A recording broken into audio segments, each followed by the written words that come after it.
Hello everybody, this is Digraj Singh Rajput. Welcome to social school. इस video में class 9th history का chapter forest society and colonialism, इस chapter का part 2 cover करने वाले हैं। पिछले वीडियो में मैंने आप लोगों को बताया, समझाया कि किस तरह से फॉरेस्ट सोसाइटी वाले चैप्टर में जो इंपॉर्टेंट चीज होने वाली वो फॉरेस्ट होने वाली है, और वो फॉरेस्ट का डिफॉरेस्टेशन क्यों हुआ। तो मल्टीपल रीजंस हमने समझे। वो जो मल्टीपल रीजंस थे वो क्या क्या थे, तो उसमें आपने देखा, जाना, समझा कि कैसे एग्रीकल्चरल एक्सपेंशन के चलते, रेलवेज के चलते, जो रॉयल नेवी बन रही थी उसके चलते, और कहीं ना कहीं आप क्या कहेंगे कि पॉपुलेशन जो बढ़ रही थी, इन सारे फैक्टर्स के चलते बहुत ज्यादा बड़े लेवल पर पेड़ों को काटा गया, डिफॉरेस्टेशन हुआ। डिफॉरेस्टेशन हो गया, खत्म हुई कहानी।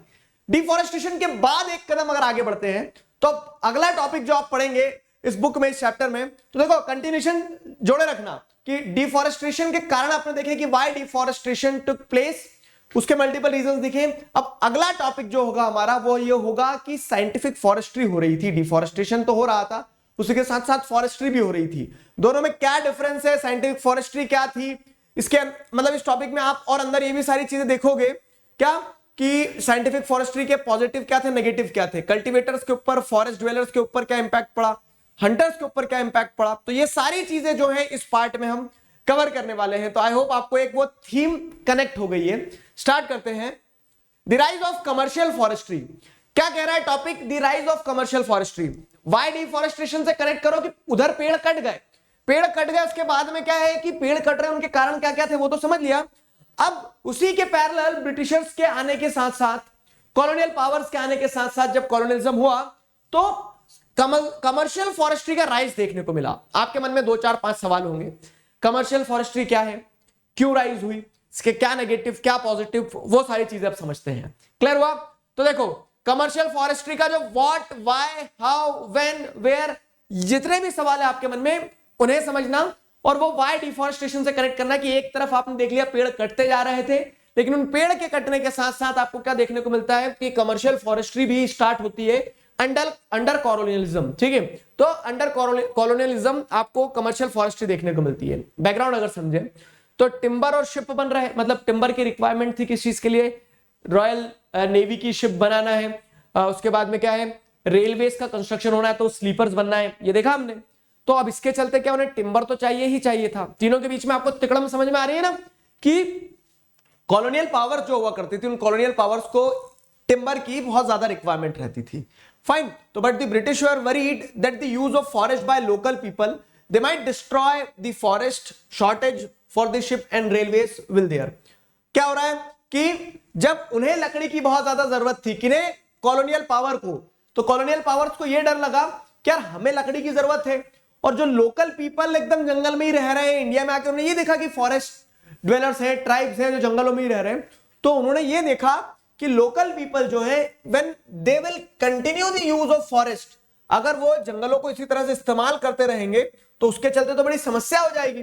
ठीक है, उन्हें यह डर था कि दे माइट डिस्ट्रॉय द फॉरेस्ट, और उसी के साथ साथ फॉरेस्ट की चिंता नहीं थी, उन्हें चिंता यह थी कि अगर फॉरेस्ट वो खत्म कर देंगे, कौन, लोकल पीपल, तो हमें जो नाव बनाना है, रेलवे लाइन बनाना है, उसके लिए लकड़ी कहां से मिलेगी, प्रॉब्लम।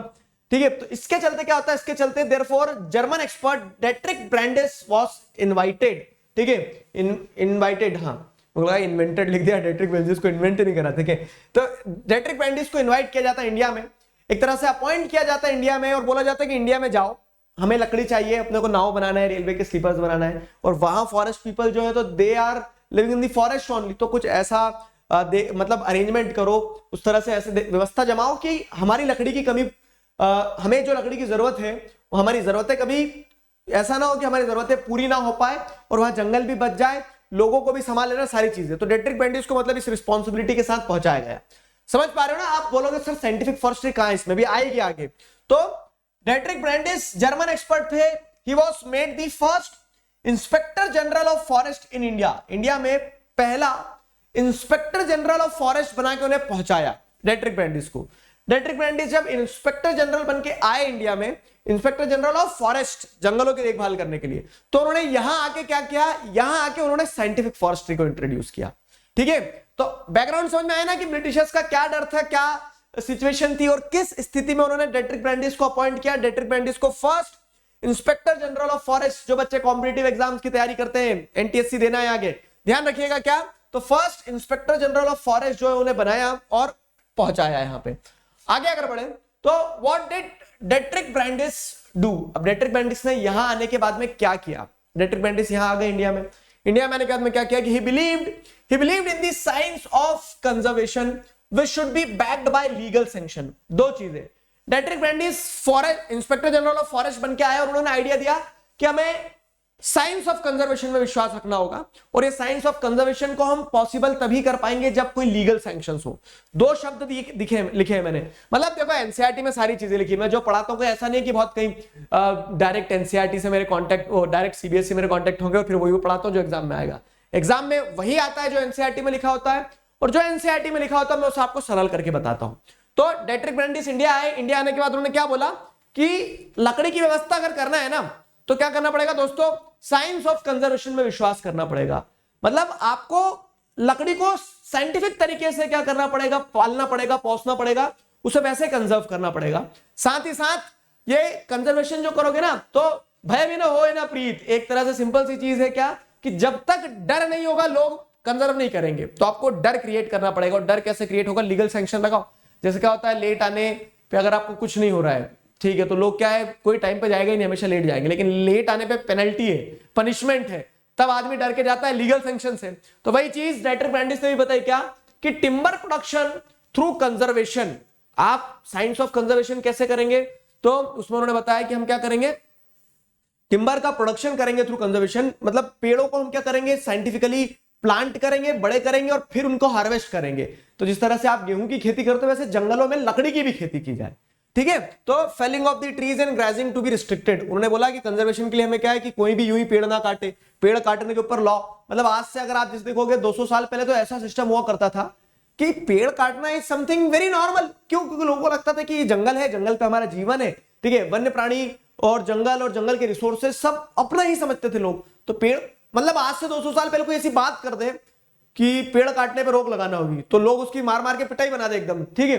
तो यहां पे आपको वो चीज ध्यान रखना होगी क्या कि उस टाइम पीरियड का कंटेक्स्ट समझो। जब डेट्रिक ब्रांडिस आया, डेट्रिक ब्रांडिस ने क्या बोला कि नहीं, अगर ब्रिटिश रॉयल नेवी रेलवेज के लिए आपको टिम्बर की व्यवस्था करना है तो आपको क्या करना होगा, साइंस ऑफ कंजर्वेशन इंट्रोड्यूस करना होगा, जिसके चलते टिम्बर प्रोडक्शन जो हो रहा है, ठीक है, टिम्बर प्रोडक्शन जो होना है वो कंजर्वेशन के थ्रू होना चाहिए। और हम रिस्ट्रिक्शंस लगाएंगे किस चीज पे कि यूं ही पेड़ नहीं काट सकते आप, ग्रेजिंग यूं ही नहीं करवा सकते कि जानवरों को बस लेके घुस गए जंगलों में, वो छोटे छोटे सैपलिंग्स वगैरह को खा जाते थे, तो उस चीज को भी रोकना पड़ेगा, समझ रहे हो।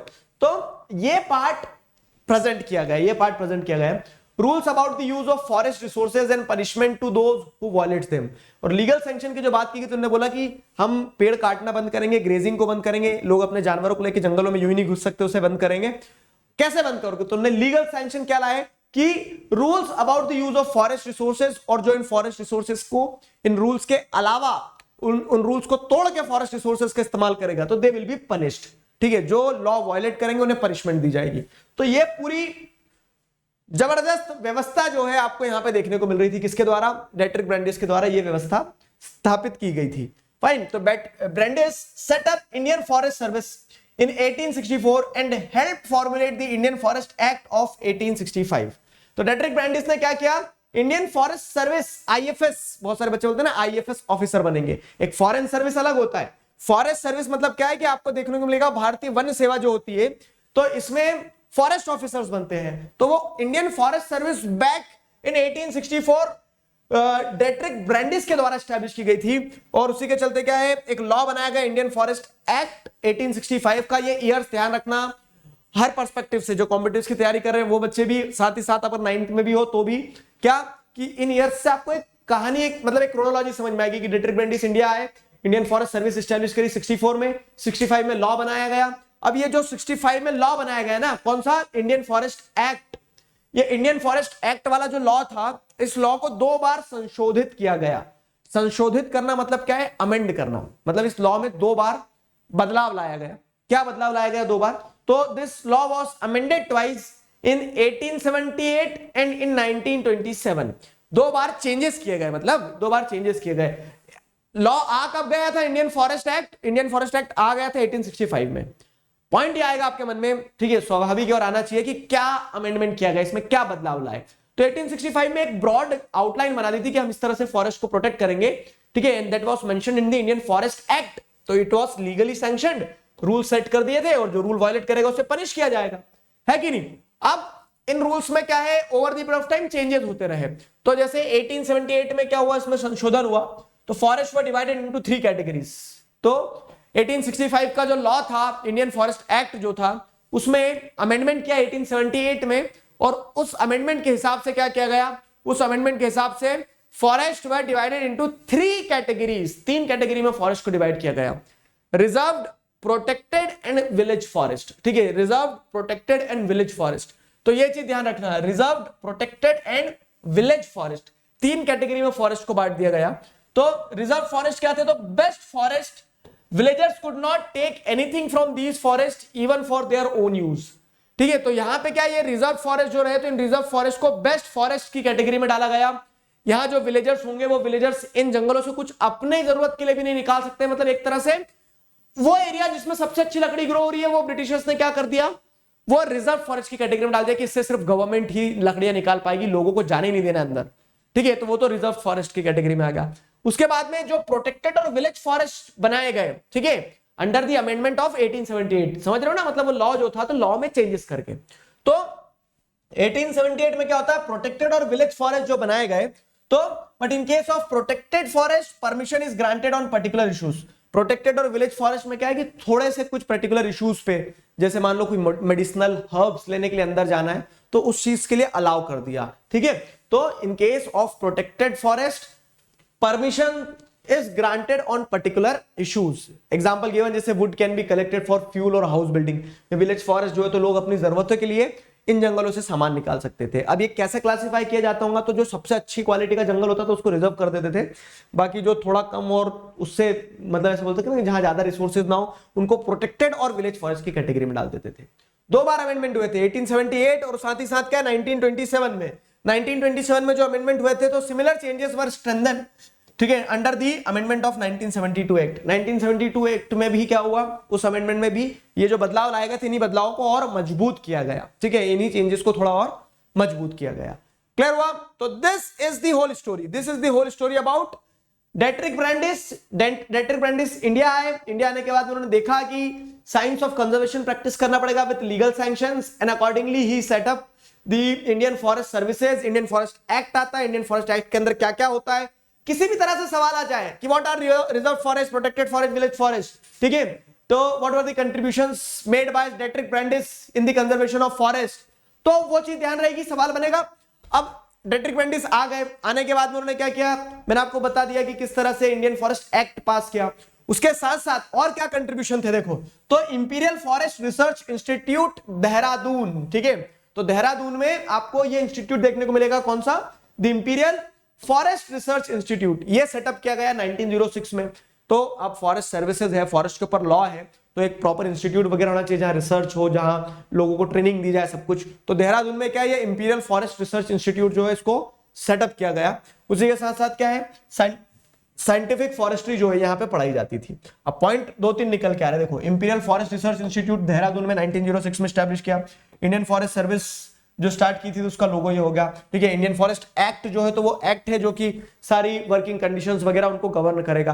क्लियर। अब आगे अगर एक और कदम बढ़ते हैं, तो अब आगे एक और कदम बढ़ने पे हमें क्या समझ में आ रहा है कि साइंटिफिक फॉरेस्ट्री जो है वो यहां सिखाई जाती थी, साइंटिफिक फॉरेस्ट्री यहां सिखाई जाती थी। तो the point is, what do you understand by scientific forestry, scientific forestry से आपको क्या समझ में आता है। तो साइंटिफिक फॉरेस्ट्री की अगर हम बात करें, तो साइंटिफिक फॉरेस्ट्री की अगर हम बात करें, तो देखो सिंपल सी चीज है, यहां पूरा साइंटिफिक फॉरेस्ट्री मैंने आपको समझा दिया अच्छे से, ठीक है। The rise of commercial forestry topic है हमारा।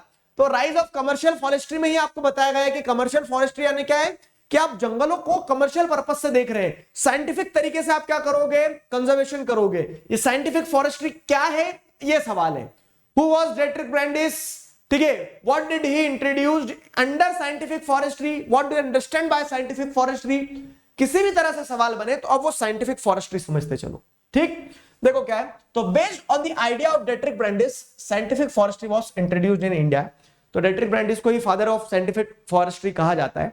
उन्होंने साइंटिफिक फॉरेस्ट्री में क्या किया, मतलब ऐसे साइंस की लैब में जंगल बनाएंगे नहीं, ठीक है। उन्होंने बात करी कि जो नेचुरल फॉरेस्ट है ना, उन नेचुरल फॉरेस्ट को काट दो। अब बोलोगे ऐसे कैसे साइंटिफिक फॉरेस्ट्री की, पेड़ काटने की बात कर दी। पूरी बात सुनो अभी, ठीक है, पहले कंक्लूजन पे नहीं कूदना है। डेट्रिक ब्रांडिस ने ये आइडिया दिया कि जितने नेचुरल फॉरेस्ट है, ठीक है, जहां पे बहुत सारे डिफरेंट वेराइटी ऑफ ट्रीज है, मतलब वहां पे आप क्या देख रहे हैं, पतली पतली बेलाएं हैं, बेलाओं से लगा के बड़े बड़े क्या है, वृक्ष है, सब कुछ है। तो वो सब कुछ की जरूरत नहीं है। डेट्रिक ब्रांडिस ने क्या कहा कि जो नेचुरल फॉरेस्ट है, नेचुरल फॉरेस्ट को काट दिया जाए, ठीक है। Now in their place one type of tree was planted in straight rows, this is called plantation. तो वो पेड़ों को काट के एक जैसे पेड़ लगाए जाएंगे, ठीक है। तो नेचुरल फॉरेस्ट को काट के एक जैसे पेड़ लगाए जाएंगे, और जो एक जैसे पेड़ लगाए जाएंगे तो वो क्या कहलाएंगे, वो scientifically similar type of trees रहेंगे, जिनको एक रो में लगाएंगे तो काटने में दिक्कत नहीं जाए, एक साथ बड़े होंगे, एक साथ काटा जा सकता है, समझ रहे हो। तो इसको उन्होंने साइंटिफिक नाम दे दिया, बस रहेंगे जंगल ही, लेकिन उन्होंने देख लिया कि जंगल हम जैसे चाहेंगे, हमारे कमर्शियल पर्पस के हिसाब से जैसे जंगल चाहेंगे वो जंगल कहलाएंगे, तो वही साइंटिफिक फॉरेस्ट्री, कमर्शियल फॉरेस्ट्री कहलाए। समझ में आया। तो now in their place one type of tree was planted in straight rows, this is called plantation, ठीक है। तो forest official surveyed the forest and made working plan on the forest management. तो ये जो इंडियन फॉरेस्ट सर्विस बनाई गई थी, तो सर्विस में लोगों को क्या बैठे बैठे सैलरी थोड़ी ना देना था, लगाए इन लोगों को काम पे, जाओ सर्वे करो। तो फॉरेस्ट ऑफिशियल जो है उन्होंने सर्वे किया कि कहां किस प्रकार के जंगल है, ठीक है। उनसे बोला गया कि वर्किंग प्लान ड्रॉ आउट करो कि किस तरह से हम जंगलों को काटेंगे, कौन से जंगल किस जगह में किस तरह के पेड़ फिर हम लगाएंगे, similar type of trees in rows, ठीक है। तो they planned how much of the plantation area to cut every year. तो उन्होंने कितना जंगल काटना है, कितना जंगल जो है नया लगाना है, नया लगाने के बाद उसकी कटाई कैसे होगी। The area cut was then to be replanted, ठीक है, वही वाली बात है, पेड़ काटते चलो, उसको रिप्लांट करते चलो, so that it was ready to cut again after a period, ताकि 10-20 साल बाद वो पेड़ वापस बन जाए तो उनको फिर काटा जा सके। तो ये पूरी प्लानिंग की गई, फाइन, ये पूरी प्लानिंग की गई किसके अंडर में, साइंटिफिक फॉरेस्ट्री के अंडर में। समझ में आया ना, scientific forestry, Detrick Brandeis, the idea of scientific forestry, what was being performed, ये सारी चीजें हमने यहां कवर कर ली है। क्लियर। आगे अगर बढ़े तो देखो साइंटिफिक फॉरेस्ट्री का यहाँ पे वो बहुत अच्छी तरह से डिपिक्शन दिया गया है, ठीक है। साइंटिफिक फॉरेस्ट्री में इस तरह से क्या एक जैसे पेड़ रोज में लगाए जाते हैं। तो अ देवदार plantation in Kangra 1933 from the Indian forest record, ठीक है। इंडियन फॉरेस्ट रिकॉर्ड में आपको इस मतलब इंडियन फॉरेस्ट रिकॉर्ड जो हमारे पास रखा हुआ तो उसमें आपको देखने को मिलेगा देवदार प्लांटेशन इन कंगरा जो है वो यहाँ पे दिया गया, ठीक है। 1 एसल ऑफ मैनेज पॉपुलर, ठीक है, poplar forest in Tuscany Italy. तो scientific forestry was something which was already being practised in Europe, Europe में पहले से प्रैक्टिस कर रहे थे, वहां का भी एक पिक्चर दिखाया गया है बढ़िया सा सुंदर सा। क्लियर है, ये साइंटिफिक फॉरेस्ट्री हो गई है। अब बात करते हैं किस चीज की, कि ये तो ऑफिसर्स के द्वारा, ब्रिटिश गवर्नमेंट के द्वारा सारे कदम उठाए जा रहे थे, इसका परिणाम हमारे लोगों के ऊपर, हम पर क्या पड़ा, वो भी तो एक पॉइंट है ना, वो जानना समझना जरूरी है। तो अगर उस चीज को हम समझे यहाँ पे, तो उस चीज को इस पूरे पार्ट में, मतलब जो the rise of commercial forestry आपका ब्रॉड टॉपिक है, उसके अंदर सब टॉपिक जैसे अगर आप देखोगे तो how were the lives of people affected. तो आम जनता जनार्दन जो थी ना, तो ये जो पूरा इन्हें बदलाव करा, उलट पुलट करके रख दिया कि साइंटिफिक फॉरेस्ट्री करेंगे, उसका आम जनता के ऊपर क्या प्रभाव पड़ा है। ये जो आपने reserve forest, protected forest, village forest बना दिए, तो आम जनता किस तरह से अफेक्ट हुई थी। तो दिस इज द क्वेश्चन, ठीक है, दिस इज द क्वेश्चन। अब देखो क्या है, तो different perspective regarding what a good forest should look like.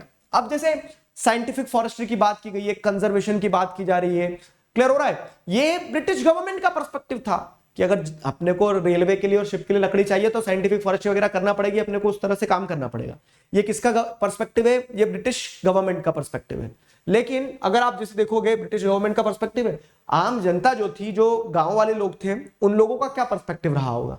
तो विलेजर्स का यह मानना था कि एक अच्छा फॉरेस्ट क्या होगा, जहां पे मिक्सचर ऑफ स्पीसीज हो।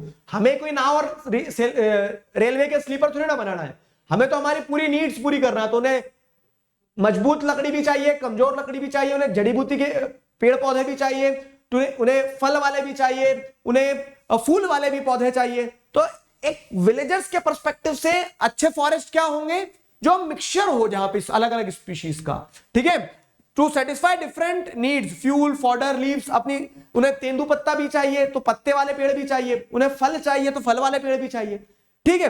तो विलेजर्स का पर्सपेक्टिव ये होगा कि एक अच्छा फॉरेस्ट वो होगा जो मिक्सचर ऑफ स्पीशीज होगा। लेकिन फॉरेस्ट डिपार्टमेंट जो था, डेट्रिक ब्रांडिस के जो फॉलोवर्स थे सारे के सारे, ठीक है, उनका क्या मानना था, they wanted a forest suitable for building और रेलवेज, उन्हें ऐसा चाहिए था कि मजबूत टिम्बर जहां से निकल के आए। दोनों के ओपिनियंस क्या हो गए, अलग अलग हो गए अब। तो they needed trees with hardwood tall and straight, example teak and sal. तो वो जगह जगह क्या है, टीक और सागवान का पेड़ जिसे कहते हैं ना, उन्हें तो ऐसा है कि जंगलों में बस टीक और साल, ठीक है, इन्हीं के पेड़ हो, इन्हीं के पेड़ हो। लेकिन फॉरेस्ट ड्वेलर्स जो थे तो उनके लिए तो वैरायटी ऑफ स्पीशीज चाहिए थी उन्हें। तो यहां पे विडंबना आ गई। चलेगी किसकी, दिखती बात है फॉरेस्ट डिपार्टमेंट की चलेगी, इनके पास पावर था।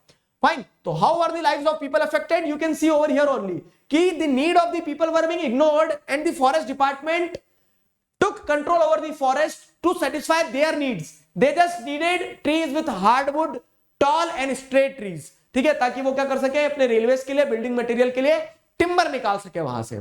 समझ में आया? तो क्या होता है देखो, तो dependence of people on forest area, तो people were highly dependent on the forest area. आम जनता जनार्दन जो थी तो वो बहुत ज्यादा निर्भर थी जंगलों के ऊपर, कि जंगलों के ऊपर हम डिपेंडेंट इस तरह से क्योंकि जंगलों से हमारी जरूरतें पूरी हो रही है। Forest products such as fruits and tubers, tubers मतलब क्या होता है, जिनकी रूट्स खाने लायक रहती है, ऐसे कुछ कुछ फॉरेस्ट प्रोडक्ट्स जो रहते हैं। ठीक है, तो अगर आपसे सवाल ऐसा बनता है कि how the forest people were dependent on the forest, how the forest people were dependent on forest, what were the needs, what were the benefits which the forest dependent community received from the forest areas, तो ये ध्यान रखना कि forest products को food की तरह इस्तेमाल करते थे वो लोग, फ्रूट्स ट्यूबर्स, हर्ब की तरह जैसे मेडिसिन वगैरह मिल जाती थी। Food would for agricultural implements, जैसे क्या है कि उन्हें मान लो कि खेती करने के लिए क्या बनाना है, बख्खर बनाना है, हल बनाना है, ये सारी चीजें, तो सब उन्हें कहां से मिलेगा, वो सारा सब कुछ उन्हें लकड़ी से ही तो मिलता है। किसे, तो वो सारा सब कुछ उन्हें लकड़ी से ही मिलता था जो फॉरेस्ट डिपेंडेंट कम्युनिटीज होती थी, जैसे योक, ठीक है, plough, bamboo is used to fence baskets etcetera. तो आप क्या देख रहे हैं, क्योंकि सारी जरूरतें जो है फॉरेस्ट डिपेंडेंट कम्युनिटीज की, all their needs were being fulfilled from forest only. They obtained water bottle, disposable plates and cups, ropes, oil etcetera from the forest. ठीक है, तो वो ये सारी चीजें, जैसे आप बोलोगे वाटर बॉटल कहां मिलने लगी जंगल में, तो इसमें समझा रहा हूं। ड्राइड स्कूप्ड आउट गॉड, तो ऐसे जो ये पंपकिन का वो है, लेकिन वो पंपकिन को सुखा के उनने क्या करा, अंदर का मटेरियल पूरा निकाल लिया, तो उसको एक पॉट की तरह इस्तेमाल कर रहे हैं। लकड़ी जंगल से ही मिलती है, जंगल से लकड़ी मिलेगी, उससे ये हल वगैरह बनेंगे, वुडन एग्रीकल्चरल इक्विपमेंट्स, योक्स वगैरह, ठीक है, मेडिसिनल हर्ब्स वगैरह। उसके बाद में जैसे देखोगे तो आई डोंट नो कितने लोगों ने, जैसे साउथ इंडिया में आज भी ये प्रैक्टिस है क्या कि डिस्पोजेबल प्लेट्स जो है लीव्स वगैरह की बनती है। फिर उसके बाद में क्या, रोप वगैरह इस तरह से बना ली जाती है, ठीक है, बरगद के पेड़ से जैसे जो निकलती है लटे, तो उनसे रस्सी बना ली जाती है। फिर उसके बाद में महुआ ट्री होता है, तो महुआ ट्री से क्या है, जो महुआ सीड रहता है उससे लिकर बनती है, उससे ऑयल बनता है, बहुत सारी चीजें। तो they obtain water bottle, disposable plates, cups, ropes, oil etcetera from forest. But the forest act meant severe hardship for villagers across the country. लेकिन जो फॉरेस्ट एक्ट पास किया गया था 1865 में, तो वो एक्ट एक तरह से क्या था, इन सभी फॉरेस्ट डिपेंडेंट कम्युनिटीज के ऊपर एक तरह का प्रहार था। क्यों? क्योंकि फॉरेस्ट एक्ट के चलते अब क्या है, वो सारे विलेजर्स जंगलों में नहीं जा सकते, अपनी इन सारी जरूरतों को बेफिक्र होकर पूरा नहीं कर सकते हैं। उन्हें ध्यान रखना होगा कि रिजर्व फॉरेस्ट में चलेगा तो पकड़ के जेल में डाल देंगे हमें, है ना। तो ये सारी समस्याएं हो रही थी। तो cutting wood, grazing their cattles, collecting fruits and roots, hunting and fishing became illegal and due to the forest laws, जो forest laws वगैरह आए, forest act जो पास किया गया, तो अब वो कुछ भी नहीं कर सकते थे। अब वो एक तरह से क्या हो गए, बंध गए। कैसे बंध गए? क्योंकि अब लॉ आ गए ना। पहले कुछ लॉ जैसी चीजें नहीं थी, उनको लगता था ये जंगल मेरा है, ये पेड़ मेरा है, मैं पेड़ के जाके गले लगूं, उसको काटूं, उसके ऊपर चढ़ूं, उसके ऊपर से कूदूं, हर चीज की मुझे आजादी है। लेकिन यहां केस बदल गया पूरा, यहां सिचुएशन बदल गई है। तो due to this people were forced to steal wood and other items from the forest। अब जैसे क्या है कि खाना बहुत महंगा हो गया, तो आदमी के पास पैसा नहीं है, लेकिन अब जीने के लिए खाना तो जरूरी है ना। वही केस यहां पे भी कि आपने लॉ बना दिया, आपने रिस्ट्रिक्शंस लगा दी, लेकिन वो जो फॉरेस्ट डिपेंडेंट कम्युनिटीज थी उन्हें तो इतना समझ में आ रहा था बस कि वो फॉरेस्ट के ऊपर डिपेंडेंट है, उन्हें जीने के लिए फॉरेस्ट तो जरूरी है ही है। क्लियर हुआ? तो उस केस में due to this people were force to steal food. ठीक है, तो अब जरूरतें पूरी करना है, आप करने नहीं दे रहे हो, तो फिर आदमी चोरी करने लगा। ठीक है, तो जो फॉरेस्ट डिपेंडेंट कम्युनिटीज थी, they were force to steal wood and other items from the forest. ठीक है, तो अगर कर गए तो कर्तव्य है, और चूक गए तो मौत है। कैसे? कि चोरी करने जाते थे अपनी जरूरतें पूरी करने के लिए, चोरी कर लेते थे, सामान निकाल लेते जंगलों से, लेकिन अगर पकड़े जाते थे, ठीक है, तो अगर पकड़े जाते थे तो then they face many problems. अगर पकड़े गए तब उन्हें बहुत सारी समस्याओं का सामना करना पड़ता था। क्या? तो पकड़े गए तो जो फॉरेस्ट ऑफिसर्स रहते थे, मैंने बताया इंडियन फॉरेस्ट सर्विस स्टैब्लिश कर दी थी डेट्रिक ब्रांडिस ने, तो इंडियन फॉरेस्ट सर्विस का काम क्या है? यही, जंगल देखो, घूमो इधर उधर, कोई अगर जंगल में घुस गया तो उसको पकड़ो। अब उसको पकड़ के फिर क्या है, अब ऐसा तो नहीं है कि उसको पकड़ के आप उसकी किडनी निकाल लोगे, आप उससे क्या मांगते थे? ब्राइब मांगते थे कि जेल में डाल देंगे, नहीं तो छोड़ने के पैसे दो, ठीक है। हरासमेंट होता था, जैसे अधिकतर महिलाएं। अब देखो यहाँ try to understand the seriousness of the issue कि फ्यूल वुड जंगलों से मिलता था, जंगलों से फ्यूल वुड मिलता था, मतलब क्या कि घर चूल्हा जलाने की लकड़ी। अब चूल्हा जलाने का काम महिलाओं का, महिलाओं को जाना पड़ता था जंगलों में। अगर ऑफिशियल्स उन्हें पकड़ लेते थे महिलाओं को, तो महिलाओं से या तो ब्राइब्स मांगते थे, ठीक है, दे वर बीइंग हरास्ड, ठीक। तो आपको क्या देखने को मिलता था? हरासमेंट ऑफ वुमेन देखने को मिलता था। उनसे फ्री में खाना बुलवाते थे कि लाओ अब तुम हमारे लिए खाना बना के लाओ, यही खाना बनाओ, इस टाइप से, ठीक है। तो ये सारी प्रॉब्लम्स जो है वो सफर करना पड़ी। अगर सवाल यहां पे आए वापस कि how were the lives of people affected, तो you will clearly get a broad picture कि कैसे आम जनता जनार्दन जो थी उनका जीवन जो है अस्त व्यस्त हो गया पूरी तरह से with the introduction of these forest laws. ये जो फॉरेस्ट लॉज वगैरह इंट्रोड्यूस किए, तो इनके इंट्रोडक्शन से आम जनता जनार्दन का जीवन कैसे अस्त व्यस्त हो गया, वो पूरी कहानी यहाँ पे समझाई गई है आपको, ठीक है। वो पूरी कहानी आपको यहाँ पे समझाई गई है अच्छे से। क्लियर हो गया? तो ये मैंने सारे इक्विपमेंट्स बताए। उसके बाद में देखेंगे तो फॉरेस्ट डिपेंडेंट कम्युनिटीज फॉरेस्ट के ऊपर कैसे डिपेंडेंट होती थी। तो ये तेंदू लीव्स, तेंदू के जो पत्ते होते हैं ना, तो तेंदू के पत्तों का क्या इस्तेमाल होता है पता है? बीड़ी बनती है। बीड़ी क्या होता है? तो मतलब आप, मतलब इतना तो सब समझदार हुई।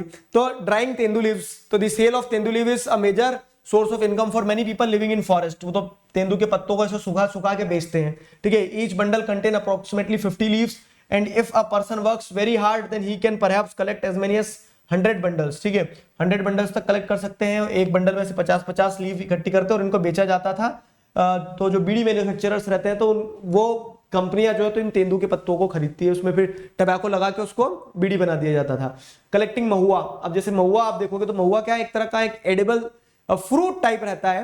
किशमिश जो रहता है ना, किशमिश का बहुत ज्यादा देसी भाई एक टाइप से, ठीक है। तो किशमिश जैसा रहता है छोटा सा, लेकिन उसका यूज बहुत सारे हैं। तो उससे लिकर बनता है, ठीक है, उससे ऑयल निकलता है। तो ये महुआ जो है, तो collecting Mahua मधुका indica from the day before. एक स्टूडेंट ने पूछा था सर कि ये इनके साइंटिफिक नेम वगैरह भी ध्यान रखना पड़ते हैं क्या? क्योंकि देखो आपका बोर्ड क्लास नहीं है, स्कूल में टीचर जो है, तो टीचर ने अगर कोई चीज पढ़ाई है, बताइए हाईलाइट करके, तो पूछ भी सकते हैं आपसे, ठीक है, वो चीज रहती है। तो villagers wake up before dawn and go to the forest to collect the mahua flowers which have fallen on the ground on the forest floor. Mahua trees are precious. Mahua flowers can be eaten or used to make alcohol. The seed can be used to make oil. तो multiple uses थे महुआ के। तो वो इस तरह से महुआ के बीज इकट्ठे करने जाते थे जो रात में गिर जाते थे हवा से। तो ये सारा जरूरतें पूरी होती थी फॉरेस्ट डिपेंडेंट कम्युनिटी, मतलब जो फॉरेस्ट कम्युनिटीज रहती, फॉरेस्ट सोसाइटी रहती थी उसकी। लेकिन कैसे कॉलोनियलिज्म के चलते वो अफेक्ट हुए हैं, ठीक है, उनकी लाइफ कैसे अफेक्ट हुई वो बताया गया। अगला जैसे अगर आप देखोगे तो फॉरेस्ट सोसाइटी में एक इंपॉर्टेंट पार्ट कल्टीवेटर्स का भी होता था, ठीक है। कल्टीवेशन जो होता है मतलब खेती जो करते थे, क्या वो लोग भी इससे प्रभावित हुए? बिल्कुल हुए, क्योंकि कुछ लोग खेती ही किस पे करते थे। कुछ फॉरेस्ट सोसाइटी का पार्ट ऐसा भी होता है जो खेती ही जंगलों में करते थे। अब जब जंगलों में लॉ बना दिया आपने, तो उनको वो खेती कैसे करेंगे बताओ, है ना। तो वो वाला एस्पेक्ट मैं समझाता हूं आपको। देखो तो how did forest rule affect cultivation? Forest rule ने कल्टीवेशन को कैसे अफेक्ट किया? This is the question. Forest rule ने कल्टीवेशन को कैसे अफेक्ट किया? तो the major impact of European colonialism was on the practice of shifting cultivation. Shifting cultivation क्या होता है? शिफ्टिंग कल्टीवेशन को बहुत अच्छे से समझिएगा आप यहां पे। अब शिफ्टिंग कल्टीवेशन सिंपल सा ये कहता है कि जो शिफ्टिंग कल्टीवेटर्स होते हैं, जैसे अगर समझाऊं मैं आपको, ठीक है, इसे स्वीडन एग्रीकल्चर भी कहा जाता है, जहां पर जो किसान होता है वो एक जगह पर रहकर खेती नहीं करता है, वो क्या करता है, अपनी खेत को बदलता रहता है। क्यों करता है ऐसा? सारी चीजें समझाऊंगा, लेकिन पहले टॉपिक कनेक्ट कर लो, एसेंस समझ लो। साइंटिफिक फॉरेस्ट्री हमने समझा कि साइंटिफिक फॉरेस्ट्री क्या है, डेट्रिक ब्रांडिस, पूरी कहानी। अब ये जो साइंटिफिक फॉरेस्ट्री, ये जो कॉलोनियल लॉज बनाया गया, इसका इंपैक्ट लोगों की लाइफ पे कैसे पड़ा? तो how the life of the forest dependent communities was affected, वो हमने देखा भी पिछली कुछ स्लाइड्स पे। अब फॉरेस्ट डिपेंडेंट कम्युनिटी में एक कम्युनिटी ये भी रहेगी कि जो कल्टीवेटर्स हैं। तो कल्टीवेटर्स क्या परफॉर्म करते हैं? कल्टीवेशन, खेती करते हैं। तो उन कल्टीवेटर्स का जीवन कैसे प्रभावित हुआ? वही कॉलोनियलिज्म में कॉलोनियल लॉज से। ये हमारा एसेंस है, ठीक है। तो कल्टीवेटर्स का जीवन कैसे प्रभावित हुआ देखो तो the major impact of European colonialism was on the practice of shifting cultivation. अब आपके मन में सवाल होंगे कि शिफ्टिंग कल्टीवेशन क्या है, how it was affected during colonial period. तो इन दोनों चीजों का, इन दोनों सवालों का जवाब हम ढूंढते हैं कि शिफ्टिंग कल्टीवेशन क्या है और लोगों का जीवन कैसे प्रभावित हुआ कॉलोनियल पीरियड में शिफ्टिंग कल्टीवेशन कैसे अफेक्ट हुआ, शिफ्टिंग कल्टीवेटर्स कैसे अफेक्ट हुए। ठीक है, शिफ्टिंग कल्टीवेशन क्या है सबसे पहले समझो। देखो, तो it is also known as swidden agriculture. ठीक है, इसमें क्या हो रहा है, ये एक तरह का ट्रेडिशनल फार्मिंग है जो कि various parts of the world जैसे एशिया, अफ्रीका, साउथ अमेरिका यहां परफॉर्म किया जाता है। और इस स्वीडन एग्रीकल्चर को या फिर शिफ्टिंग कल्टीवेशन को मेनली ट्राइबल कम्युनिटीज प्रैक्टिस करती हैं। ट्राइबल कम्युनिटीज क्यों प्रैक्टिस करती है, कैसे, क्या, ये समझाता हूं मैं आपको। ठीक है, तो उसके पहले ये समझ लो, और नाम ही नाम है बहुत सारे। तो शिफ्टिंग कल्टीवेशन को जैसे आप देखेंगे तो it is known as ladang in South East Asia, milpa in Central Africa, America, मतलब सेंट्रल अमेरिका में से मिल्पा कहा जाता है। ठीक है, चेतमिन और तवे, ठीक है, चेतमिन और tavy in Africa, and China and chena in Sri Lanka, chena in Sri Lanka. It is also known by many local names such as dahiya, penda, podu, nevad, jhum, bewar, ठीक है, khandad and kumri in India. India में अलग अलग, जैसे उड़ीसा के ट्राइबल ग्रुप्स जो है वो अलग नाम से जानते हैं। ठीक है, झारखंड में जो ट्राइबल ग्रुप्स हैं वो शिफ्टिंग कल्टीवेशन को अलग नाम से कहेंगे। तो सिंपल सी बात यह है कि काम एक नाम अनेक, नाम अनेक इन द सेंस कि अलग अलग जगह अलग अलग नामों से जाना जाता है। इस पे एक बार वो रखना, मतलब एक बोलते ना कि go through these names once, ताकि क्या हो कि अगर एग्जाम में ऑब्जेक्टिव में ऐसे पूछा जाए तो आपको वो ध्यान रहे। क्लियर है? Again coming back to the question कि शिफ्टिंग कल्टीवेशन है क्या सर, शिफ्टिंग कल्टीवेशन क्या है वो समझाता हूं मैं आपको। देखो, यहां सब कुछ मैंने चार्ट बना दिया है, लेकिन चार्ट बनाने से पहले मैं आपको भेलपुरी बना के देता हूं। ठीक है, क्या है मेरा मतलब भेलपुरी से, कि डायग्राम से समझा देता हूं। जैसे ये जंगल है पूरा, ठीक है, जंगल में है पेड़, अब जंगल में है पेड़, ठीक है, ये जंगल, ये है जंगल, इधर भी एक्सटेंडेड होगा, पूरा जंगल ही जंगल है वो तो सारा। ठीक, अब जंगल में शेर, चीता, भालू सब हो सकता है, लेकिन अभी के लिए for the timing let us take only trees in forest. अब क्या होगा कि ये एक फैमिली है, ट्राइबल फैमिली, ठीक है, तो पापा, मम्मी और बच्चे। तो अब क्या होगा कि इन्हें जब खेती कर, इनका जीवन यापन क्या होगा, ये कोई मल्टीनेशनल कंपनी में काम नहीं करते हैं, ठीक है, इनके पास में कोई सर्विस सेक्टर का सर्विस प्रोवाइड करने का मौका नहीं है। तो उस समय पे ट्रेडिशनल ट्राइबल सोसाइटी, आज भी जो ट्रेडिशनल ट्राइबल सोसाइटी है, उन्हें अपने जीवन यापन के लिए एकमात्र चीज क्या पता है कि खाना जरूरी है। खाना कैसे आएगा, खेती से। तो ये लोग क्या करते थे, ये शिफ्टिंग एग्रीकल्चर को परफॉर्म करते थे। शिफ्टिंग एग्रीकल्चर मतलब क्या है कि ये जंगल के पूरे पेड़ काट देंगे, जंगल के एक हिस्से के पूरे पेड़ काट दिए, ठीक है, एक हिस्से के पूरे पेड़ काटने के बाद में अब क्या होगा, यहाँ पेड़ तो काट दिए, तो पेड़ काट के जगह, मतलब ऐसे काट के पटक दिए ना पेड़, तो अब इसमें आग लगा दी जाएगी।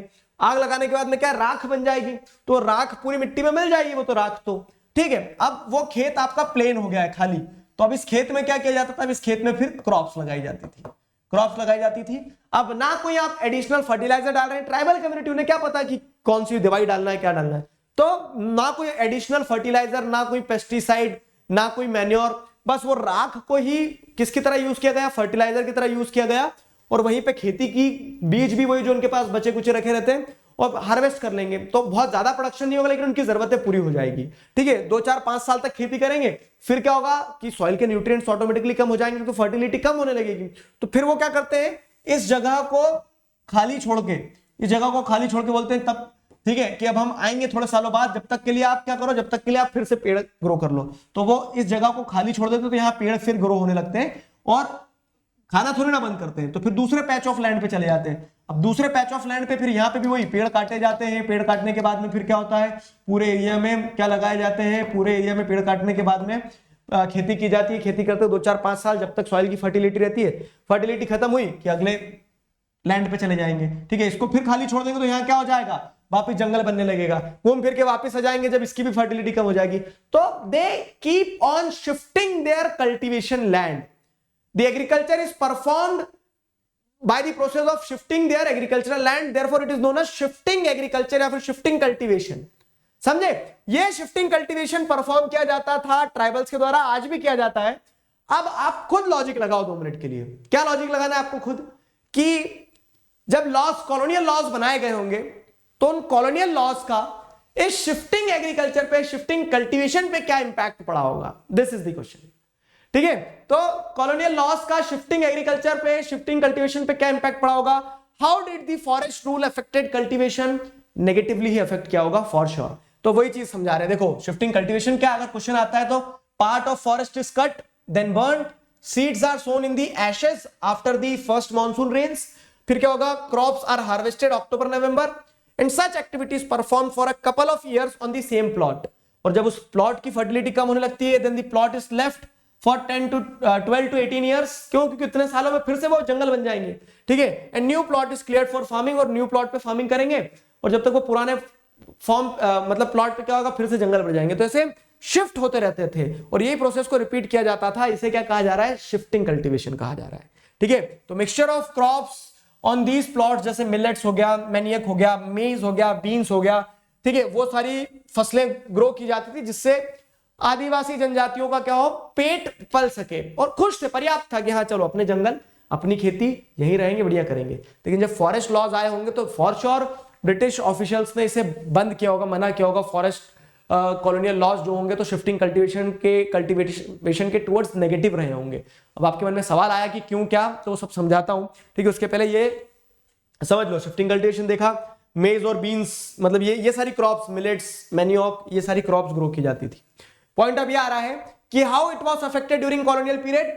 तो European foresters regarded this practice as harmful.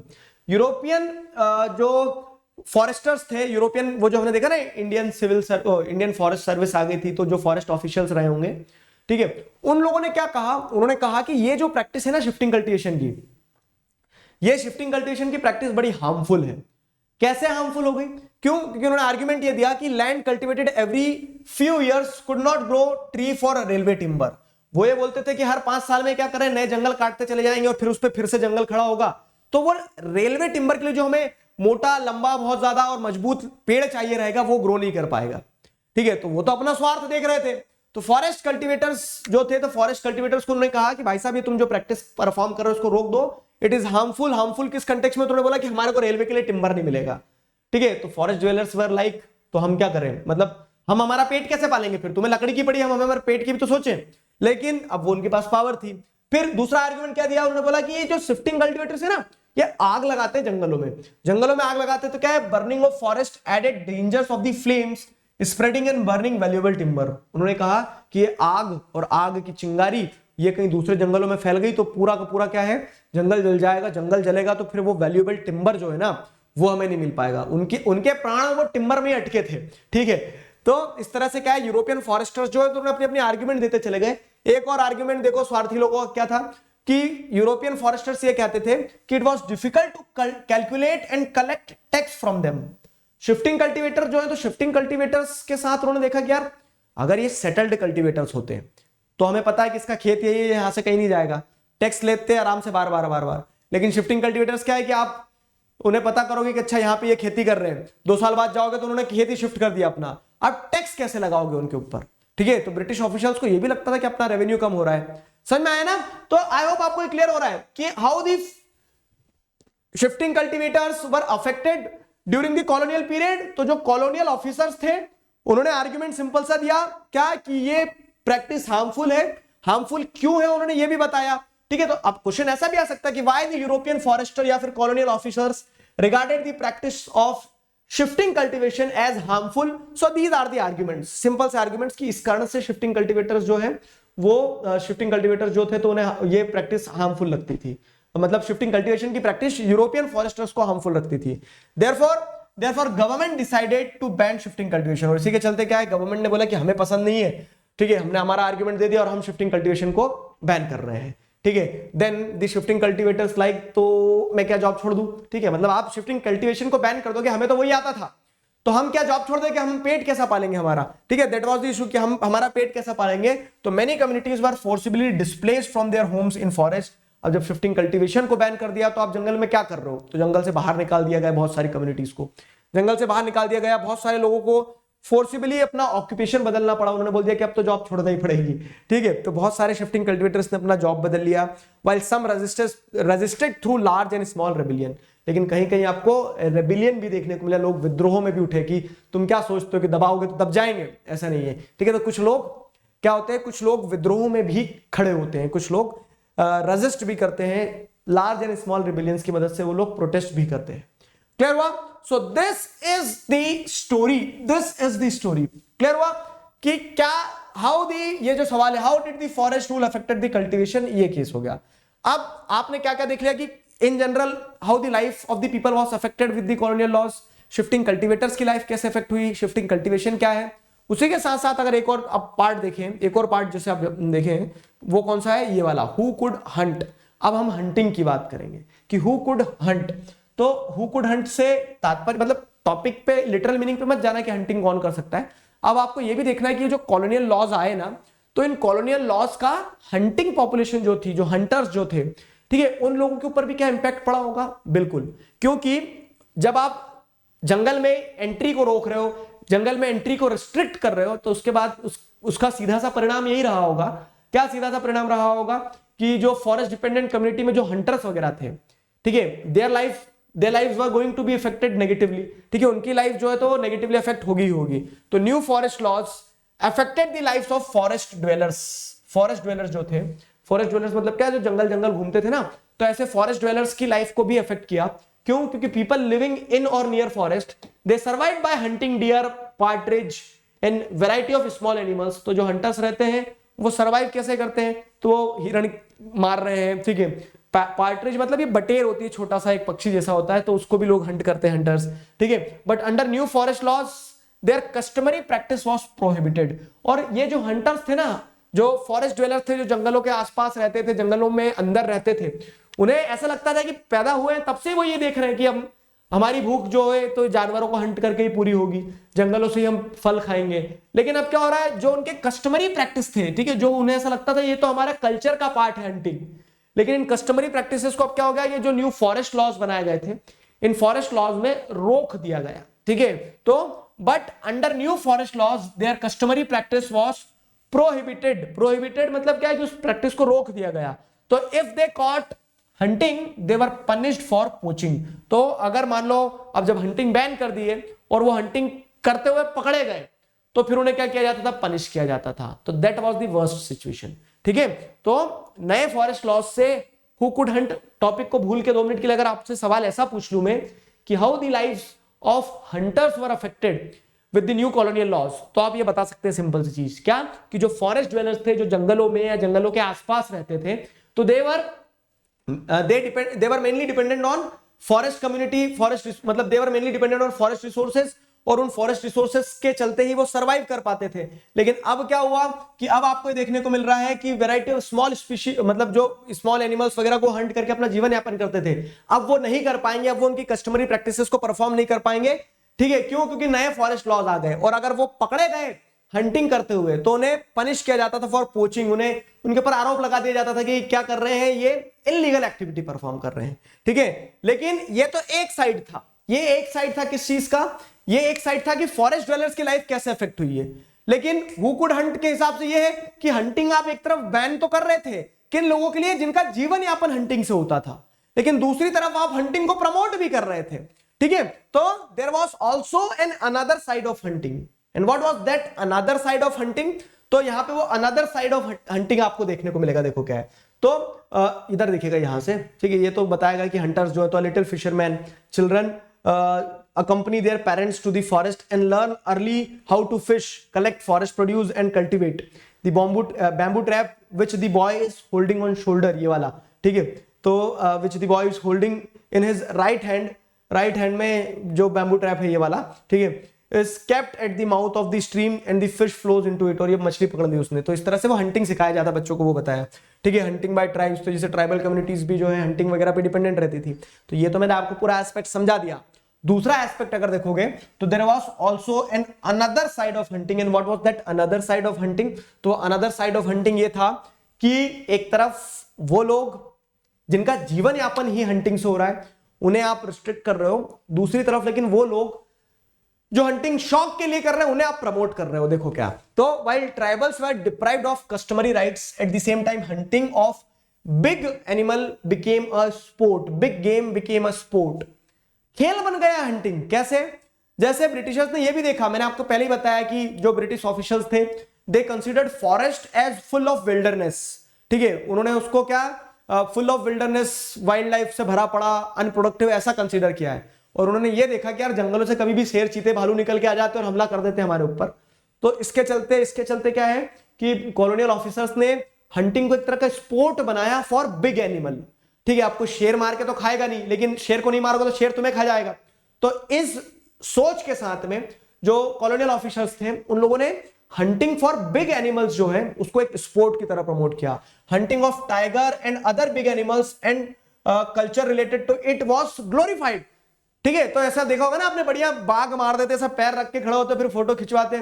तो उस चीज को उन्होंने क्या किया, उस चीज को उन्होंने बहुत ज्यादा ग्लोरीफाई किया कि हाँ ये सही है, ये सही है। ठीक है, तो but during colonial period hunting reach to such extent that various species became almost extinct. अब ये पॉइंट समझना, ठीक है, हंटिंग को एक स्पोर्ट की तरह चालू किया और कॉलोनियल पीरियड के टाइम पीरियड में उन्होंने ये देखा कि जंगल जो है, तो जंगल जो फॉरेस्ट है, तो forest are full of wilderness, हमें यहां से वाइल्ड लाइफ हटाना है ताकि लोग सेफ महसूस करें। मतलब आर्ग्यूमेंट तो इतने तगड़े देते थे आहा टाइप का। ठीक है, तो क्या देखने को मिल रहा है आपको देखने को मिल रहा है कि कॉलोनियल टाइम पीरियड में उन्होंने ये आर्ग्यूमेंट दिया कि हंटिंग ऑफ टाइगर और दूसरे बिग एनिमल जो है तो इसको बहुत ज्यादा ग्लोरीफाई किया जाता था, प्राइड भी महसूस करवाते थे, और दूसरा ये बोलते थे कि ये जंगली जानवर इनका होना जरूरी नहीं है। और कॉलोनियल पीरियड के टाइम में इतनी ज्यादा हंटिंग हुई, हंटिंग उस एक्सटेंट तक पहुंच गई कि बहुत सारे बेचारे जानवर जो एक्सटिंक्ट हो गए। ठीक है, तो एट दैट टाइम पीरियड जो एनिमल्स थे कॉलोनियल पीरियड में, देवर लाइक कि मैंने तुम्हारा क्या बिगाड़ा है, मुझे क्यों मार रहे हो। तो बहुत सारे जानवरों की मृत्यु हुई, बहुत सारे जानवरों की मृत्यु हुई। क्लियर हुआ, बहुत सारे जानवरों की मृत्यु हुई। तो British saw large animal as a sign of wild, primitive and savage society. Therefore, they believed that killing wild animal they would civilize India. उन्होंने क्या बोला कि ये जंगली जानवरों को मार के हम इंडिया को सिविलाइज कर देंगे, इंडिया में जो हमले होते रहते हैं जानवरों के उनसे लोगों को बचा लेंगे। And therefore, people were awarded for killing tigers, wolves and other large animals. तो इसीलिए क्या कर दिया उन्होंने, बाउंटी प्रोग्राम चलाते थे। बाउंटी प्रोग्राम मतलब क्या है, देखो ये एक बहुत अच्छी चीज बता रहा हूं मैं आपको, एक मतलब आउट ऑफ द कंटेक्स्ट जाके बता रहा हूं कि यूरोपियंस कितने बोड़ बुद्धि थे कि वियतनाम में पता है एक बार चूहों की बीमारियों ने परेशान कर दिया था। और वियतनाम में इनकी कॉलोनी थी, किनकी कॉलोनी, फ्रेंच कॉलोनी। यूरोपियन ही थे, ठीक, हमारे यहाँ ब्रिटिश थे, उनके यहाँ फ्रेंच थे। तो उन लोगों ने पता है क्या प्रोग्राम चलाया, उन्होंने एक बाउंटी प्रोग्राम चलाया कि चूहे मार मार के लाओ। ठीक है, तो उन्होंने एक प्रोग्राम चलाया चूहे मार मार के लाओ, और प्रूफ क्या मांगते थे कि चूहा अगर तुम मार रहे हो तो चूहे की पूंछ काट कर दिखाना हमें, कि चूहे की पूंछ काट कर लाए और दिखाओ। ठीक है, तो बताओ मतलब इस तरह की स्थिति है, इस तरह के काम चल रहे हैं। ठीक, तो वही यहाँ पे भी हो गया, उन्होंने जानवरों को खत्म करना था तो उन्होंने बाउंटी प्रोग्राम चला दिया इस तरह से कि आप टाइगर को मारो आपको प्राइज मिलेगा, आप वुल्फ्स को, भेड़ियों को मारो आपको प्राइज मिलेगा। ठीक है, दूसरे बड़े बड़े एनिमल्स को मारो आपको प्राइज मिलेगा। तो अब लोग जो थे भारत में बेरोजगार थे, फॉरेस्ट लॉज वगैरह ले आए थे, तो जंगलों में जाके वो खेती भी नहीं कर सकते। उन्होंने बोला चलो भैया जानवर ही मारे, तो लोगों ने भी फिर जानवरों को अंधाधुन मारा। इसके चलते बहुत सारे जानवर एक्सटिंक्ट हुए अगेन। तो animals in the colonial period were like मैंने तुम्हारा क्या बिगाड़ा है। ठीक है, some of the facts and figures might surprise you. Facts figures जो है वो आपको सरप्राइज कर सकते हैं। हियर आर द फिगर्स, देखो 75 से 25, 1875 से 1925, 50 साल के अंदर 80,000 टाइगर्स, ठीक है, 1.5 लाख लेपर्ड इन्हें मार दिया गया था फॉर रिवॉर्ड। आप सोचो 80,000 टाइगर क्या होता है, 8,000 टाइगर बहुत होते हैं। 8,000 टाइगर, देश में 8,000 भी नहीं है आज, पता नहीं, आई गेस 8,000 नहीं है। 80,000 टाइगर 50 साल में मार दिए गए थे। 1.5 लाख लेपर्ड्स, तेंदुए मार दिए गए थे। ठीक है, तो killing tiger was associated with sporting trophy. Tiger मारना तो ऐसा था कि लोगों को ऐसा लगता था बहुत बड़ा, हमने क्या मतलब वो ऐसे बोलते हैं ना, बड़ा शेर मार दिया। तो खैर शेर यानी लॉयन होता है, लेकिन वो शेर मार दिया मुहावरा शायद ऐसे निकल के आएगा, क्योंकि बिग कैट को अगर आप जैसे किल करोगे तो that was giving you a sense of pride. ठीक है, तो वहां पे क्या आता है, जैसे आप देखोगे तो महाराजा ऑफ सरगुजा जो थे, उन्होंने मतलब ये अलग ही फूल गए किस चक्कर में, ब्रिटिशर्स के चक्कर में। ब्रिटिशर्स बोलते थे ओ माय लॉर्ड, ठीक है आपने इतने अच्छे टाइगर मारे, ये वो सारी चीजें। तो उसके चलते क्या हमारे महाराजा ने 1757, ठीक है 55, 56, 57 ही होता है, हाँ 1157 टाइगर्स को मारा, 2000 लेपर्ड्स को मारा अप टू 1957, आजादी की बात तक मारते रहे, बताओ। ठीक है, फिर क्या है, ब्रिटिश एडमिनिस्ट्रेटर जॉर्ज यूल जो थे, तो ही हिमसेल्फ किल्ड 400 टाइगर्स। ठीक है, एक आधा टाइगर जिंदा रह जाता ना, मतलब ऐसा कि कभी अब, और मारते भी कैसे थे, खुद हाथी पे बैठ जाते थे, बंदूक से मार देते थे, बताओ उसमें पता नहीं क्या 30 मार खा बन जाते थे। तो ये फिगर्स मैं आपको बता रहा हूं कि इतना ज्यादा इतने इस स्केल पे किलिंग हुई है, हंटिंग हुई है। तो हु कुड हंट में आपको समझ में आया ना कि जिनका जीवन यापन था, जो छोटी छोटी बटेर मारते थे, उन्हें तो आपने हंटिंग से रोक दिया। ठीक है, their livelihood were being endangered. लेकिन दूसरे एंड पे आप देखोगे तो hunting of big animal became a sport and hunting was performed on such a scale that many of the animals became extinct. चीते को इसी तरह से एक्सटिंक्ट करा उन्होंने। ठीक है। Later environmentalist and conservators argued for protection of all these species. बाद में लेकिन फिर क्या होता है, एनवायरमेंटलिस्ट लोगों ने बोला कि इस स्पीड से मारोगे तो कुछ नहीं बचेगा, आप अपने आगे वाली जनरेशन को क्या दिखाओगे कि हम इंसान ही इंसान है दुनिया पे, और भी है दुनिया हम लोगों के अलावा भी है, ठीक है। तो उसके चलते फिर क्या, बाद में कंजर्वेशन प्रोजेक्ट्स वगैरह चलाए गए, एनवायरमेंटलिस्ट जो थे उन्होंने हाईलाइट किया, तो हंटिंग को रोक के फिर जैसे आप देखोगे तो Indian wild life protection act 72 वगैरह 1972 आई गेस, ठीक है। तो ये सारी चीजें आई है। क्लियर हुआ? जैसे आप देखो यहाँ पे कितने टाइगर हैं, 1 2 3 4 5 6 7 8, अब 8 टाइगर एक साथ फोटो में देखने को नहीं मिलते, लेकिन इन्होंने मार दिए। तो Lord Reading hunting in Nepal, ठीक है। तो count the dead tigers in the photo पहले ही कर लिया हमने। When British colonial officials and rajas went hunting they were accompanied by whole retinue, ठीक है, रिटिन्यू ऑफ सर्वेंट्स, मतलब पूरा का पूरा एक टीम जो रहता था। Usually the tracking was done by skilled village hunter and the sahib simply fired the shot. मतलब हंटिंग भी कैसे होती थी कि साहब को ऊपर इधर हाथी पे बिठा देते थे, ठीक है। एक जो स्किल्ड पर्सन जो रहता था वो ट्रैकिंग करता था किधर बाघ है, कब गोली चलाना है क्या, और साहब बस बैठे बैठे गोली मारते थे और फिर आके ऐसी फोटो खिंचवा लेते कि मैंने मारे टाइगर, ठीक। तो इस तरह का कल्चर था, और जिसके चलते बेचारी वाइल्ड लाइफ को बहुत ज्यादा सफर करना पड़ा। क्लियर हुआ? तो अगेन एक बार रिकॉल करवाता हूं मैं आपको, हमारा ब्रॉड टॉपिक वही है अभी, क्या कि the rise of commercial forestry. तो कमर्शियल फॉरेस्ट्री डेट्रिक प्रेंटिस ने स्टार्ट तो करी, कॉलोनियल लॉस तो बनाए, ठीक है। तो उसके चलते लेकिन आप आम लोगों का जीवन कैसे इफेक्ट हुआ, कल्टीवेटर्स का जीवन कैसे इफेक्ट हुआ, हंटर्स का जीवन कैसे इफेक्ट हुआ, वो सारा आपने एस्पेक्ट कवर किया, ठीक है। इस टॉपिक के अंदर एक और जो सब टॉपिक है वो क्या है, new trades, new employment and new services. तो क्या सर आप तो नेगेटिव बात करते हो कि कॉलोनियलिज्म से बहुत ज्यादा नेगेटिव इफेक्ट ही हुए, क्या कुछ पॉजिटिव भी हुआ था कॉलोनियल लॉज या फिर फॉरेस्ट लॉज से?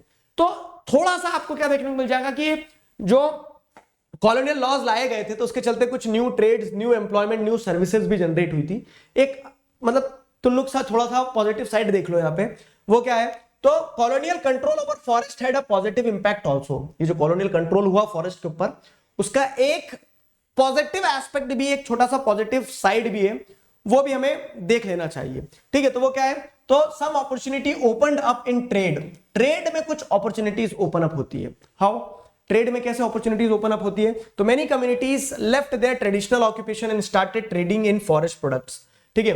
अब क्या है, फॉरेस्ट लॉज वगैरह आ गए, तो फॉरेस्ट लॉज वगैरह आ गए तो उसके चलते क्या है कि फॉरेस्ट वगैरह को रिजर्व फॉरेस्ट कर दिए गए। रिजर्व फॉरेस्ट जैसे आपको क्या देखने को मिलता है कि वैल्यूएबल प्रोडक्ट्स जो है, तो वैल्यूएबल प्रोडक्ट्स को बाहर यूरोप वगैरह में बेचा जाता था, सारी चीजें की जाती थी, ठीक है। तो इसके चलते आपको क्या देखने को मिलता है, इसके चलते आपको देखने को मिलता है कि जो आप, क्योंकि चीजें पहले क्या होता था, पहले जो ट्राइबल्स थे, पहले ट्राइबल्स रहते तो उन्हें पता है कि अपना जीवन यापन करना है, इसके लिए अपन जंगल से ये प्रोडक्ट ला रहे हैं। लेकिन अब उन्हें ऐसे समझ में आएगा कि नहीं नहीं, हमें ही जरूरत नहीं है इन प्रोडक्ट्स की, तो दुनिया को जरूरत है, और वो दुनिया वाले ले जा रहे हैं। तो ये ट्राइबल कम्युनिटीज क्या करने लगे कि उन प्रोडक्ट्स को सप्लाई करने लगे एक तरह से। जैसे आपने शहद का देखा होगा केस, ठीक है। तो शहद क्या होता है, ओरिजिनल हनी जो है, तो ओरिजिनल हनी किसके लिए, एक ट्राइबल कम्युनिटी के लिए ओरिजिनल हनी तो बहुत छोटी चीज है कि हाँ हमारे जंगलों में मधुमक्खी के छत्ते लगे वहां से तोड़ देंगे। लेकिन एक कोई शहर में इंसान रह रहा है, यूरोप में रह रहा है कहीं, तो उसे ओरिजिनल हनी कैसे मिलेगा, उसे ओरिजिनल हनी ऐसे ही मिलेगा, ट्राइबल कम्युनिटीज पहुंचाएगी वहां तक, ठीक है। तो many communities left their traditional occupation and started trading in forest products, ठीक है। This opportunity was enjoyed across the world. तो जैसे यहाँ पे मुदुरुकु पीपल्स ऑफ ब्राजीलियन अमेजोन बताया गया इनके बारे में कि जैसे जैसे क्या होने लगा कि रबर की डिमांड जो है वर्ल्ड वाइड बढ़ी ना, तो अब ये ट्राइबल कम्युनिटीज जो है, जो जिनके लिए रबर कुछ नहीं हुआ करता था, लेकिन उन्होंने ये देखा कि वर्ल्ड वाइड क्या है कि जब ट्रेड स्टार्ट हुआ किस चीज में, रबर में, तो नए एम्प्लॉयमेंट अपॉर्चुनिटीज मिली उन्हें। तो ये आपको पॉजिटिव साइड देखना है बस कि कॉलोनियल कंट्रोल के चलते जब क्या है कि कॉलोनाइजर्स ने, ठीक है, कॉलोनियल पावर्स ने फॉरेस्ट प्रोडक्ट्स में ट्रेड करना स्टार्ट किया, तो ट्राइबल कम्युनिटीज जो है बहुत सारी, they left their traditional occupation, और वो फॉरेस्ट प्रोडक्ट्स प्रोवाइड करना, ट्रेड करना स्टार्ट कर चुके थे, ठीक है। तो जैसे Mundurucu people of Brazilian Amazon forest का एक एग्जांपल दिया है कि with the growing demand for rubber, जैसे जैसे रबर की डिमांड बढ़ती चली गई, रबर की डिमांड बढ़ती चली गई, तो उसमें आपने क्या देखने को मिलता है कि ये जो मुदुरुकु पीपल हैं, they shifted from the cultivation of manioc to the cultivation of latex from wild rubber, ठीक है। तो जो पहले मैन्योक की खेती करते थे, कल्टीवेशन करते थे, तो उन्होंने बोला कि इसको छोड़ो, अपन क्या करते हैं, वाइल्ड रबर जो है उसकी खेती करेंगे, उससे जो दूध निकलेगा, जो लैक्टेक्स निकलता है, उसको बेचेंगे। क्यों? क्योंकि उसको खरीदने वाले बहुत लोग हैं। तो ये new trade generated new employment and new services. समझ गए? तो कॉलोनियल कंट्रोल ओवर फॉरेस्ट का एक पॉजिटिव साइड ये भी था कि many of the opportunities for the tribal population or the forest dependent community, ठीक है, many opportunities opened up for these forest dependent communities. समझ गए?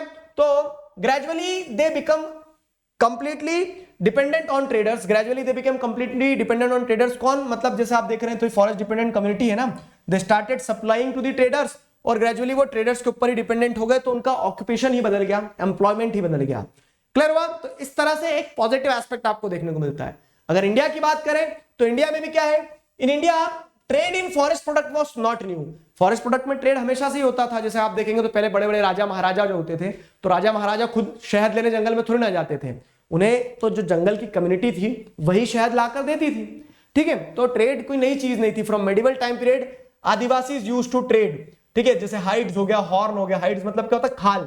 Hides, horn, skill, cocoon, ivory, bamboo, spices, fibre, grasses, gums and resins etcetera, ये सारी communities जो है तो medieval time period से ही क्या होता है, आदिवासी कम्युनिटी, ट्राइबल कम्युनिटी जो है वो मेन स्ट्रीम में लाला के देती थी. Nomadic communities like Banjaras. ठीक है, तो बंजारा कम्युनिटी जो है, आपने गाना सुना होगा ना, बंजारा बंजारा.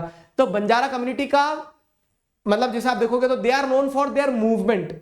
बंजारा कम्युनिटी एक जगह से दूसरी जगह से तीसरी जगह ऐसे घूमते रहते हैं. They are on continuously move. आपने देखो ना, ऊंट वाले आए, भेड़ बकरी वाले आए, भेड़ मतलब जो गार्डर वाले आते हैं. तो इस तरह से Banjara community is continuously on move. और ये बंजारा कम्युनिटी यही करती है कि एक जंगल से कुछ सामान लिया, उसको कहीं दूसरी जगह गांव में, ठीक है, पहुंचाया, दूसरे गांव से सामान तीसरे गांव में पहुंचाया, तो दे एक्टेड एज ट्रेडर. ठीक है, लेकिन आप जैसे देखोगे तो new employment opportunities open up तो हुई है, लेकिन उसी के साथ साथ में नेगेटिवली अफेक्ट तो हुए ही थे कॉलोनियल टाइम पीरियड में. पॉजिटिव एस्पेक्ट तो दिखाया, लेकिन अगर जैसे आप देखोगे तो with the coming up of British in India, तो जैसे when the British came in India, ठीक है, दे स्टार्टेड रेगुलेशंस. ठीक है, रेगुलेशंस ओवर ट्रेड. तो बंजारा कम्युनिटी का मूवमेंट रिस्ट्रिक्ट किया. ठीक है, वो टैक्स लगाना चालू कर दिए, सारी चीजें. Trading rights were given to the European trading firms. तो पहले हमारा ट्रेडिशनल कल्चर कैसा था कि जो फॉरेस्ट डिपेंडेंट कम्युनिटीज है वो प्रोडक्ट्स जो है लाके गांव में, शहर में सप्लाई करते थे. ठीक है, क्योंकि उनका कल्चर वो था, दे वर कंटिन्यूअसली ऑन मूव. लेकिन जब यूरोपियंस आए तो उन्होंने रूल्स रेगुलेशन बनाना चालू कर दिए. अब ट्रेडिंग का काम किसका होगा? अब ट्रेडिंग का काम होगा यूरोपियन ट्रेडिंग फर्म्स का. और ये जो यूरोपियन ट्रेडिंग फर्म्स होती थी, तो ये यूरोपियन ट्रेडिंग फर्म्स ये नहीं चाहती थी कि हमारा काम बंजारा लोग करें, वो चाहते थे कि हम खुद करें और हम खुद पैसा कमाएं. ठीक है, तो grazing and hunting by the local people were restricted. Many pastoralist and nomadic communities like the Korwas, Karacha, Yerekula, ठीक है, Yerekula of Madras Presidency lost their livelihood. अब जब आपने क्या कर दिया, ग्रेजिंग, हंटिंग, ठीक है, इस तरह से मूवमेंट ऑफ ट्राइबल कम्युनिटीज, इन सारी चीजों को रेस्ट्रिक्ट किया, तो बहुत सारे जो लोग थे उन्होंने अपनी एम्प्लॉयमेंट खो भी दी. ठीक है, बहुत सारी कम्युनिटीज ने अपना क्या देखने को मिल रहा है आपको, बहुत सारी कम्युनिटीज ने अपना लाइवलीहुड खो भी दिया. लेकिन फिर अगेन वाली बात है कि हम थोड़ा सा पॉजिटिव साइड देखने की कोशिश कर रहे हैं. पॉजिटिव साइड ये भी था कि पहले नेगेटिव और समझ लो अच्छे से. तो ट्रेडिंग कम्युनिटीज जो थी, तो ट्रेडिंग कम्युनिटीज के ऊपर रिस्ट्रिक्शंस लगाए ब्रिटिशर्स ने आते ही. समझ में आया ना कि इंडिया में मूवमेंट ऑफ ट्राइबल कम्युनिटीज, ठीक है, फॉरेस्ट प्रोडक्ट्स का ट्रेड, ये बहुत क्या था, this was something not something new. ठीक है, प्रोडक्ट्स में ट्रेड करना वाज ऑलवेज देयर. लेकिन ब्रिटिशर्स के आने के साथ साथ में, क्योंकि ट्रेड वो खुद करने आए थे, तो वही वाली बात है, फिर वो बोलते कि हम जॉब छोड़ दें, तो उन्होंने ट्रेड को अपने अंडर में कंट्रोल लिया, और जिसके चलते बहुत सारी tribal communities, nomadic communities, nomads मतलब क्या है, अभी चैप्टर 5 पढ़ोगे आप, पैस्टोरलिज्म एंड नोमैडिज्म. ठीक है, नोमैड्स मतलब जो मूव करते रहते हैं, तो वो क्या हो गया, वो रिस्ट्रिक्ट हो गया. तो और साथ ही साथ क्या है, उन्हें क्रिमिनल ट्राइब का दर्जा दे दिया. क्रिमिनल ट्राइब मतलब क्या है कि क्रिमिनल ट्राइब बोलने लगे किन लोगों को, जो ट्राइब्स एक जगह से दूसरी जगह मूव करते थे, प्रोडक्ट्स को ट्रेड करते थे. क्यों? क्योंकि अब जंगलों से सामान ले जाना एक तरह से इलीगल था, तो क्रिमिनल ट्राइब का दर्जा दे दिया गया ब्रिटिशर्स के द्वारा. They were forced to work instead in factories, mines and plantation under government supervision. Point ये भी समझना है, यहां पे क्या हो रहा है कि क्रिमिनल ट्राइब का दर्जा दे दिया, और अब आप वो ट्राइबल कम्युनिटीज अपने ट्रेडिशनल राइट्स को, नोमैडिज्म को प्रैक्टिस नहीं कर पाएगी, और इसके चलते क्या है, those tribal communities were forced to work in factories, mines, plantation fields, government supervision के अंडर में रह के काम करना पड़ेगा. ये इस चीज के लिए उनको क्या किया गया, प्रेशराइज किया गया. और जब इस चीज के लिए प्रेशराइज किया गया, तो अब आप बोलोगे प्रेशराइज क्या किया गया सर, पहले उनके पास काम नहीं था, जंगल जंगल भटकना पड़ता, अब तो उनको काम दे दिया गया, they should be happy now. ठीक है, तो अब क्या प्रॉब्लम है, उस तरह से आपके मन में सवाल आ सकता है कि बधाई हो सर, मिठाई बांटना चाहिए, उनको काम मिल गया फैक्ट्रीज में, माइंस में, प्लांटेशन में. लेकिन ऐसा नहीं है. क्यों? क्योंकि इनिशियली जिन्हें आज आप क्रिमिनल ट्राइब कह रहे हो, जिन्हें आप रिस्ट्रिक्ट कर रहे हो, तो वो एकदम पंछी बनू उड़ता फिरू मस्त गगन में टाइप के जीवन जीते थे, ठीक है। They were not under the supervision, they were not restricted. अभी क्या है, लेकिन माइंस में, फैक्ट्रीज में उन्होंने उनकी इच्छा के विरुद्ध काम करवाया जाता था। Work did not always mean improved wellbeing of the people. क्यों? क्योंकि their wages were low and conditions for workers was very bad. They could not return back to their home easily. Example given में जैसे people from Assam, Santhals and Oraons from Jharkhand, Gonds of Chhattisgarh were recruited to work in tea plantations and they were not very happy, ठीक है, they were not very willing to do the work। तो उस तरह से लेकिन क्या है, क्योंकि उन्हें क्रिमिनल ट्राइब बताया जा रहा है, उनके ट्रेडिशनल राइट्स पर रिस्ट्रिक्शंस लगाया जा रहा था, तो they were left with no options। अब जब कोई ऑप्शंस थे ही नहीं तो they were forced to work unwillingly, ना चाहते हुए भी उन्हें काम करना पड़ रहा था। तो ये जो new traders, new employment and new services थी, तो इसका पॉजिटिव साइड भी आपने देखा, ठीक है, और उसका नेगेटिव साइड भी आपने देखा कि न्यू ट्रेडर्स, न्यू एम्प्लॉयमेंट्स और न्यू सर्विसेज जो थी, तो at times they created problems also. Clear हुआ? तो ये वाला पार्ट हमारा यहां पे होता है complete. I hope you people enjoyed it. देखो, तो हमने क्या देख लिया, डिफॉरेस्टेशन के कारण क्या थे। डिफॉरेस्टेशन के कारण के साथ साथ हमने ये भी देख लिया कि वो साइंटिफिक फॉरेस्ट्री आती है, आम लोगों के जीवन को कैसे इफेक्ट करती है। आम लोगों के जीवन के साथ साथ वो आपको ये भी देखने को मिलता है क्लियरली कि हंटर्स के, शिफ्टिंग कल्टीवेटर्स के लाइफ को कैसे इफेक्ट करती है। और उसी के साथ साथ आपने भी देख लिया कि इसका कुछ पॉजिटिव था, तो पॉजिटिव भी था लेकिन उसका भी नेगेटिव था। क्लियर हुआ? अब जो चैप्टर का पार्ट बचा है आगे आपका, तो इस चैप्टर में अब आगे की तरफ क्या कहानी है। अब आपको दो केस स्टडी दी गई है, एक इंडिया की और एक इंडोनेशिया, जावा, सुमात्रा उधर की है, ठीक है। तो बस्तर की कहानी और जावा की कहानी अब हम आगे वाले चैप्टर के, मतलब चैप्टर के आगे के पार्ट में कवर करेंगे। क्लियर? अनसेट, अनसेट की अगर बात करें हम, तो अनसेट क्या है, Unacademy national scholarship admission test, ठीक है। आज लास्ट डेट है रजिस्ट्रेशन का, ठीक है। अब एग्जाम जो होना है वो अक्टूबर 15 में होना है। ये जो एग्जाम है, इस एग्जाम के बेनिफिट्स आप सभी लोग जानते हैं। You can win up to 100% scholarship on Unacademy. उसके बाद में ये exam NEET, JEE, 9th 10th 11th 12th किसी भी कैटेगरी का बच्चा दे सकता है। और साथ ही साथ आप अगर टॉप रैंकर्स ग्रुप में आते हैं तो आप you can win the chance to visit Euro space centre.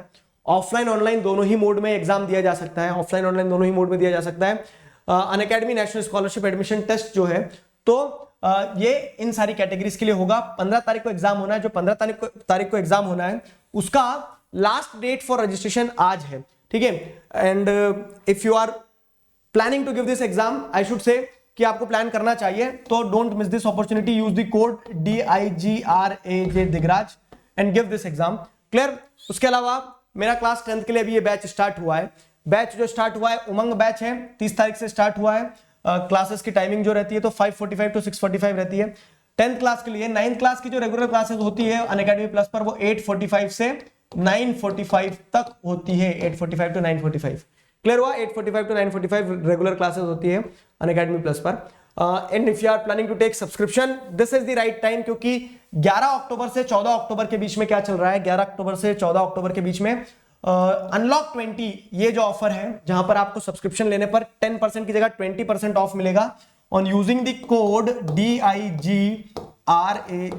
Digraj, ठीक है। तो don't miss this opportunity if you are planning to take subscription. Clear है? तो ये वाला पार्ट हमारा कंप्लीट हुआ। नेक्स्ट पार्ट में मिलेंगे एक अलग डायमेंशन के साथ में, जहां पे हम केस स्टडीज पढ़ेंगे बस्तर की और जावा की, तो चैप्टर फिर हमारा कंप्लीट होगा। क्लियर है? तो अभी के लिए साइन ऑफ करता हूं। I hope you people enjoyed it. सारी चीजें आपको बेहतरीन तरह से समझ में आई है। साइन ऑफ इसी के साथ करते हैं कि together we can, we will. Thank you very much.